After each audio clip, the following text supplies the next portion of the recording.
इस वीडियो में हम लोग करने वाले हैं इंग्लिश के सीरीज CPQRS/2 के क्वेश्चन पेपर कोड 2/2/2। ओके, ये सेट 2 है, आप सभी को पता ही है। एंड इसमें जो पैसेज आया था वो मिल्खा सिंह वाला आया था, तो आप लोग देख सकते हैं ये आपका पैसेज है। तो चलिए लोग इसका आंसर देखते हैं।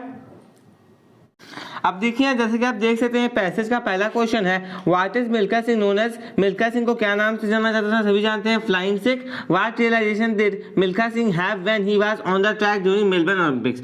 मेलबर्न ओलंपिक्स में जब वो थे ट्रैक पर, तब वो क्या रियलाइज करते हैं? तो आपको इसका आंसर ये लिखना था कि जब वो ट्रैक पर थे मेलबर्न ओलंपिक्स के दौरान, तो वो कंपटीशन का एक्चुअल मीनिंग समझ पाते हैं। वो ये समझते हैं कि किसी भी इंटरनेशनल प्लेटफॉर्म में सक्सीड करने के लिए उन्हें मेंटली अपने आप को प्रिपेयर करना पड़ेगा, ताकि वो अच्छे एथलीट्स को जो वर्ल्ड से आए हुए रहते हैं उन्हें हरा पाएं। यहाँ पे सेकंड क्वेश्चन में ये कहा गया है कि मिल्खा सिंह के 2 अचीवमेंट्स आपको बताने हैं। तो बेसिकली इस क्वेश्चन में आपको क्या करना था, देखिए ऐसा नहीं कि मैं जो बता रहा हूँ वही आपने लिखा हो, आप थोड़ा चेंज करके भी लिख सकते थे, आपका पॉइंट थोड़ा अलग भी हो सकता था, ये आपको लिखना था। ओके, अब यहाँ पे इसमें क्या होता, इसमें उन्होंने 400 मीटर दौड़ दिया, इसमें उन्होंने एशियन गेम्स के अंदर गोल्ड मेडल जीता था, वो आप लिख सकते थे। उसके साथ साथ उन्हें पद्मश्री मिला था, ओके, वो आप लिख सकते थे।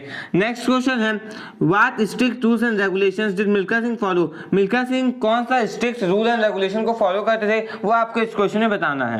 अब मिल्खा सिंह ने क्या किया था कि वो बहुत ज्यादा प्रैक्टिस करते हैं कि वो एक दुनिया के बेस्ट एथलीट बन पाए वर्ल्ड में। ओके, और वो क्या करते थे कि एकदम सुबह में 2 से 3 मील दौड़ा करते थे, और वो प्रैक्टिस कर करके बहुत अच्छा हो भी जाते हैं। आगे है, state 2 consequences of his hard and stances practice. अब वो बहुत ज्यादा हार्ड प्रैक्टिस करते हैं, उनका क्या रिजल्ट निकलता है उससे। यहाँ पे आपको ये लिखना था कि उन्हें खून की उल्टी होती है, उसके साथ साथ वो बेहोश भी हो जाते हैं। तो ये सारी चीजें आपको इस क्वेश्चन में इंक्लूड करनी थी। Next, what motivated Milkha Singh to become best athlete in the world? किस चीज से वो मोटिवेट होकर के मिल्खा सिंह वो वर्ल्ड के बेस्ट एथलीट बन जाते हैं? तो उनका जो स्टेडियम देखने का आदत है, यानी जो पूरा भरा हुआ स्टेडियम होता था ना, उनसे उनको जो चीयरिंग मिलता था, मिल्खा सिंह जो चीयर मिलता था उन्हें, उससे वो सीख करके मोटिवेट होते थे और वो और भी तेजी से भागते थे। ये चीज आपके यहाँ पे मेनली मेंशन करनी थी। देखिए, सेकंड पैसेज के पहले क्वेश्चन का जो आंसर होता, इसमें आपको ये बताना था कि उनका जो बुक था near magical rise to fame, उसमें ये बताया गया था ना कि कैसे वो फेमस राइटर बनती है जेके रॉलिंग। ओके, उसके बाद सेकंड क्वेश्चन में है कि जेके रॉलिंग का जो बुक था उनको रिजेक्ट करने का पब्लिशर्स ने क्या रीजन दिया था, क्यों रिजेक्ट हो गया था बुक पब्लिशर के द्वारा? तो इसका आंसर होता कि पब्लिशर्स ने रीजन दिया था कि उनके स्टोरी का जो प्लॉट है ना वो बहुत ज्यादा ब्रॉड है, बहुत ज्यादा लंबा है, कॉम्प्लेक्स है। ओके, उसके बाद नेक्स्ट क्वेश्चन है, what was the drawback of achieving fame? क्या ड्रॉबैक था फेम को अचीव करने का, इसमें आपको लिखना था। उसके बाद नेक्स्ट क्वेश्चन है, why was Rowling outraged with Italian dust jacket? क्यों रॉलिंग जो है वो आउटरेज हो जाती है इटालियन डस्ट जैकेट से? तो आपको इसका आंसर बिल्कुल साफ तौर पे वहां दिया गया था, आप उसी से लिख सकते थे। नेक्स्ट क्वेश्चन है, according to find the word in last para that means the same a insecure। तो इसका आंसर हो जाएगा vulnerability। अब देखिए, यहाँ पे आपको एनालिटिकल पैराग्राफ लिखना था, बट यहाँ पे आपको उसी ग्राफ के बेसिस पे लिखना था। अब इसमें आपको कुछ भी नहीं बताऊंगा, क्योंकि इसलिए नहीं बताऊंगा क्योंकि आपने कुछ और लिखा होगा, किसी और ने कुछ और लिखा था। ओके, तो आप जैसा लिखे हैं, यदि आप इसी बेसिस पर लिखे तो आपका सही होगा, आपको पूरा मार्क्स मिल जाएगा। उसके बाद आपको लेटर दिया गया है। देखिए, लेटर में आपको बेसिकली ऑर्डर प्लेस करने वाला लेटर लिखना था, और आपको कैसे लिखना है, सबसे पहले फॉर्मेट लिखना है। फॉर्मेट लिखने के लिए क्या करना है, अब फॉर्मेट कैसे लिखा है, आपने फॉर्मेट को गलत लिखा है ना, आपको मार्क्स नहीं मिलेगा, क्योंकि मेन बॉडी होता है, फॉर्मेट सभी चीजों को देख करके 5 मार्क्स दिया जाता है। फिर ग्रामेटिकल एरर, यदि आपने फॉर्मेट को भी गलत लिखा है तो समझिए फॉर्मेट का 1 मार्क गया। यदि पूरा फॉर्मेट सही लिखा है, मेन बॉडी गलत है, तो कुछ भी मेन बॉडी में सही हो तो 2-3 मार्क्स मिल जाएगा आपको। यदि फॉर्मेट ही गलत है तो पूरा मार्क्स जाएगा, इस बात का ध्यान दीजिएगा। ओके, अब हम लोग आते हैं ग्रामर सेक्शन में। अब यहाँ पे आपको एक कन्वर्सेशन दिया गया है, उसके बाद आपको रिपोर्टेड स्पीच करके से भरना था, यानी इनडायरेक्ट स्पीच में। तो क्या है, देखिए, रितिका आस्क्ड मोहित, रितिका मोहित से पूछती है if she could borrow his math book for a couple of days. Mohit agreed and said that he had already studied for the test the next day. Okay, अब ये हो गया इसका आंसर। अब देखिए, एडिटिंग में यहाँ पे सबसे पहले आपका एट का जगह हो जाएगा इन, उसके बाद स्टार्ट का जगह started, and admissions of medical colleges का जगह हो जाएगा admissions to medical colleges. Okay, अब देखिए यहाँ पे जो 6 क्वेश्चन है ना, इसमें आपको 6 क्वेश्चन का आंसर देना था, जिसमें पहला क्वेश्चन में ये कहा गया है कि क्यों कोडागुस को ये परमिशन दी गई थी कि वो फायर आर्म्स को रख सकते हैं बिना किसी लाइसेंस के।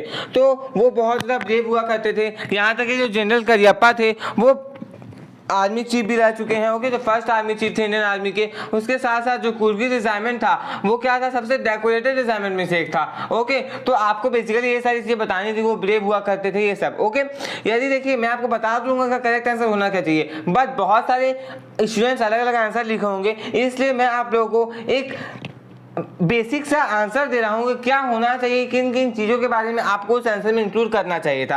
ओके, नेक्स्ट क्वेश्चन है why did Chubukov misunderstand the purpose of Lomov's visit. अब ऐसा क्या हुआ कि चुबुकोव ने उसके यानी लोमोव जब उसके घर आया था तो चुबुकोव ऐसा क्यों सोचता है कि वो पैसा मांगने आया होगा। तो पहले आपको ये बताना था कि चुबुकोव क्या सोचता है। तो चुबुकोव क्या सोचा था कि वो पैसा मांगने आया होगा लोमोव। अब ऐसा क्यों सोचता है, तो चुबुकोव ऐसा इसलिए सोचता है क्योंकि वो इवनिंग ड्रेस में था। हो सकता है चुबुकोव ने ऐसा सोचा होगा कि लोमोव कहीं जा रहा है, जाना है उसे कहीं बाहर, और वो उसे पैसे मांगने के लिए आ गया है। तो ये चीज आपको हमें मेंशन कर देना था।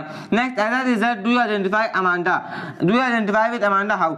एज अ रिजल्ट, जैसे कि आप अमांडा के पोएम को पढ़े हैं तो क्या आप उसको आइडेंटिफाई कर पा रहे हैं, तो कैसे आइडेंटिफाई कर पा रहे हैं। तो बेसिकली आपको क्या करना था ना, इस पोएम में जो भी चीजें थी कि अमांडा क्या करती है, वो क्या चाहती है, उसके माता पिता उसके साथ क्या करते हैं, वो सारी चीजें आपको इस आंसर में इंक्लूड कर देनी थी। ओके, यदि आपने नहीं किया है और कुछ और भी लिखा है तो आपको मार्क्स मिल जाएगा, इस बात की बिल्कुल भी आप टेंशन मत लीजिएगा।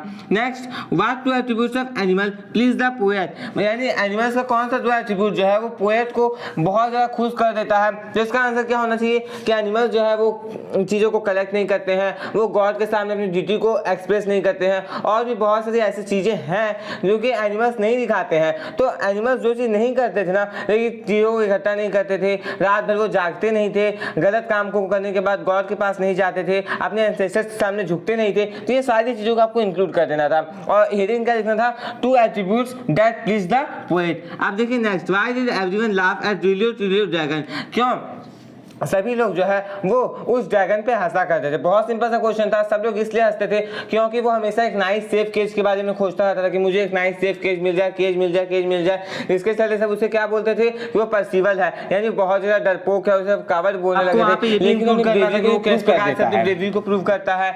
अच्छा, और यहाँ पे आप ये भी इंक्लूड कर सकते थे कि जब वो पायरेट आया था तो उसने क्या किया था। अब नेक्स्ट क्वेश्चन देखिए क्या बोला गया है, how did Ibrahim get the idea of his new theory about life, किस प्रकार से इब्राहिम जो है उसे सेल लाइफ के बारे में एक नया आइडिया मिलता है। तो इसमें आप क्या लिख सकते थे कि किस प्रकार से नया सेल लाइफ का आइडिया मिलता है। तो वो हार्मोन टेस्ट करता है, उसके बाद वो बहुत सारी चीजों के बारे में जानता है। ओके, हार्मोन के स्ट्रक्चर को देखता है, एक्सरे सब देखता है, जिसके बाद वो सेल लाइफ के बारे में पूरी तरह से जान पाता है, एक थ्योरी लिख पाता है। ओके, ये सारी चीजें आप लोगों को आप इंक्लूड करनी थी। Next question, why was the narrator happy to go to New Milan, क्यों नरेटर बहुत ज्यादा खुश होता है न्यू मिलन जाते समय या फिर जाने के बाद। तो न्यू मिलन जाते समय वो इसलिए खुश होता है क्योंकि पहले वो सिटी जाता था अपने समन को सर्व करने के लिए। ओके, तो जब वो सिटी जाता था तो सिटी बहुत क्राउडेड होता था, उसके साथ साथ सिटी के लोग उसे बहुत ज़्यादा मारते पीटते थे। ओके, बहुत जो स्ट्रांग होते थे वो उसे मार पीट भी देते थे, और वो सिटी को बिल्कुल भी सारे कारणों से पसंद नहीं करता था। इस टाइम मुझे विलेज जाने का मौका मिला था, जिसके चलते वो बहुत ज़्यादा खुश होता है कि चलिए मैं विलेज जाऊंगा तो विलेज में कुछ अलग देखने को मिलेगा। लेकिन जब वो विलेज जाता है तो सिटी से भी खराब चीज़ होती है। क्या होता है, उसे ऑलिवर लुटकिंस जो है वो बिल बन करके पूरे शहर में घुमाता है, उसे फूल बनाता है। तो ये सारी चीज़ें आपको इंक्लूड करनी थी। मेनली मैं क्वेश्चन आंसर में ज़्यादा फोकस कर रहा हूँ क्योंकि क्वेश्चन आंसर में बता सकता हूँ क्योंकि आपको उसमें क्या लिखना चाहिए था। बट पैसे ये सब क्या है, आपने अपने तरीके से लिखा होगा तो आप थोड़ा डिफरेंट भी लिख सकते हैं। बात रही एडिटिंग और ग्रामर की तो मैंने बता ही दिया है। अब नेक्स्ट क्वेश्चन आता है क्वेश्चन नंबर 7, जिसमें 3 क्वेश्चन दिए गए हैं, 2 करने थे, वो देखते हैं। अब यहाँ पे देखिए आपको क्या दिया गया, as Valli make a diary entry about your experience of riding the bus alone for the first time. आपको एक डायरी एंट्री लिखना था, अपने आप को वली मानना था, और वहां पर उसका क्या एक्सपीरियंस था बस को राइड करते समय वो आप लोगों को लिखना था। तो यहाँ पे आप क्या लिख सकते थे, यहाँ पे आपको एकदम शॉर्ट समरी लिखना था किस चैप्टर से, वली चैप्टर से। यहाँ पे आप बेसिकली आपको यही बताना था कि वली कैसे राइड करती है, बस वहाँ पे आई लगा के बताना था कि मैं बस में जा रही थी। ओके, कोई मुझे टोक रहा था, कोई मुझे खड़े होने से मना कर रहा था। ओके, जो कंडक्टर था वो मुझ पे हंस रहा था, मुझे मैडम कह के पुकार रहा था। ये सारी चीजें आप लोगों को वहाँ पे इंक्लूड करनी थी। ओके, आपको कितना वर्ड लिखना था, 100 से 120 वर्ड। मेनली यदि आपने कम लिखा है 80 वर्ड लिखा तो मार्क्स कटेगा, और ज्यादा लिखा है 150-200 वर्ड लिख दिया तो भी मार्क्स कटेगा। आपको बिल्कुल 100 से 120 के बीच में लिखना था, इस बात का ध्यान देना था आप लोगों को। ओके, और भी आप इसमें क्या लिख सकते थे, और ये लिख सकते थे कि उसने क्या क्या नज़ारा देखा था। ओके, फिर एक काव देखती है, जाते समय जब वो रिटर्न आती है देखती है वो काव मर चुका था, फिर वो बाहर में बैठ जाती है, यानी अंदर में बैठ जाती है, बाहर देखना बंद कर देती है। ये सारी चीजें आप लोगों को इस क्वेश्चन में इंक्लूड बिल्कुल करनी थी, यदि आपने नहीं किए हैं तो आपका मार्क्स कटेगा।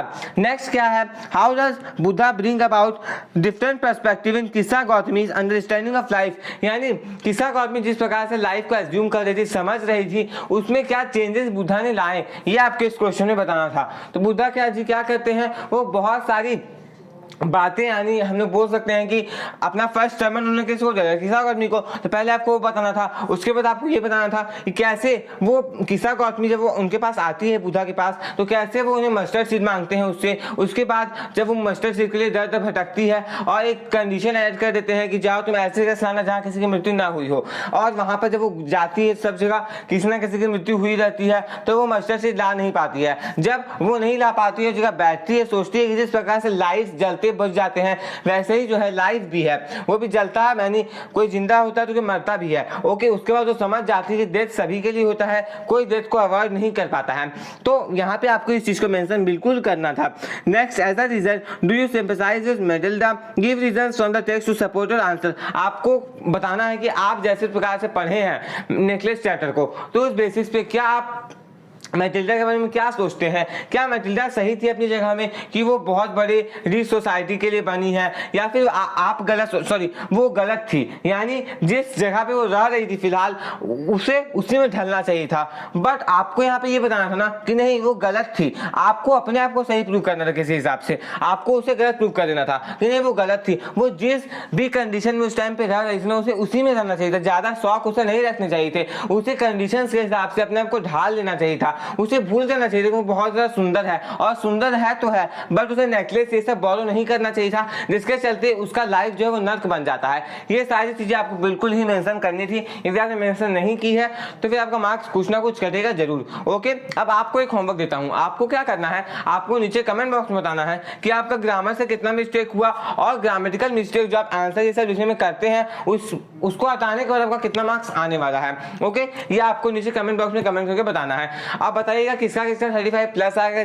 इसी के साथ हमारा ये वीडियो कंप्लीट हो गया। यदि आपको ये वीडियो अच्छा लगा तो इस वीडियो को लाइक कर दीजिए। यदि आप इस चैनल पे नए हैं तो चैनल को सब्सक्राइब करके बेल आइकन को प्रेस करके और प्रेस कर लीजिए, क्योंकि मैं आपके लिए ऐसा एजुकेशनल कंटेंट लाता रहता हूँ। अब और भी स्टेप्स बचे हुए हैं, उसका भी सॉल्यूशन आपको जल्द से जल्द मिल जाएगा।